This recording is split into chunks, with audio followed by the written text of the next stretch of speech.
Bro எனக்கு நீ காலையில் ஒரு மெசேஜ் வந்துச்சு ப்ரோ, இதான் ப்ரோ மெசேஜ். அந்த மெசேஜ் வந்து போவே மாட்டேன்ருச்சு ப்ரோ. ஓகே கொடுத்தா தான் ப்ரோ போகுது. கீழே நான் ஸ்க்ரீன்ஷாட் எடுத்து வச்சிருக்கேன் பாரு ப்ரோ. ஓகே கொடுத்தா மட்டும் தான் ப்ரோ போகுது. இந்த மெசேஜ் போகவே இல்லை ப்ரோ. என் ஃபோனை ஹேக் பண்ணிட்டாங்கன்னு நினைக்கிறேன். இதுக்கப்புறம் ஃபோன் வந்து சூடாகுது, சார்ஜ் நிற்க மாட்டேங்குது, என்னென்னமோ பிரச்சனை மாதிரி எனக்கு தெரியுது ப்ரோ. என்னோட டீட்டெயில்ஸ் ஃபுல்லாக எடுக்க போகிறானுங்க, ஹேக் பண்ணிட்டானுங்க, எனக்கு என்ன பண்ணுறேனே தெரில.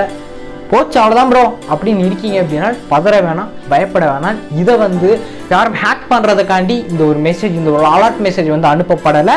இது வந்து தமிழ்நாடு கவர்மெண்ட் தான் இந்த ஒரு மெசேஜ் வந்து அனுப்பிச்சிருக்காங்க. உங்கள் ஃபோன், இந்த வீடியோ பார்த்துருக்கிற ஃபோன் இல்லை, தமிழ்நாட்டில் எல்லாத்துக்கும் இருக்கக்கூடிய அத்தனை மக்களுக்கும் வந்து பொதுமக்களுக்கும் இந்த ஒரு மெசேஜ் வந்து அலர்ட் மெசேஜ் வந்து அனுப்பப்பட்டிருக்கு. இது எதுக்கான அனுப்பப்பட்டிருக்கு, இதோட காரணம் என்ன, ஒரு முக்கியமான தகவலான ஒரு விஷயத்தை தான் இதோட ஃபுல் டீட்டெயில்டான எக்ஸ்பிளைனான ஒரு விரிவாக்கமான ஒரு வீடியோ வந்து கமெண்ட் பாக்ஸில் வச்சுருக்கேன், டிஸ்கிரிப்ஷனில் கொடுக்குறேன், போய் மறக்காம செக் அவுட் பண்ணி பாருங்கள். இந்த மாதிரி மோர் வீடியோஸ்க்கு மறக்காம சப்ஸ்கிரைப் வச்சுக்கோங்க. அடுத்த நினைக்கலாம். பாய்.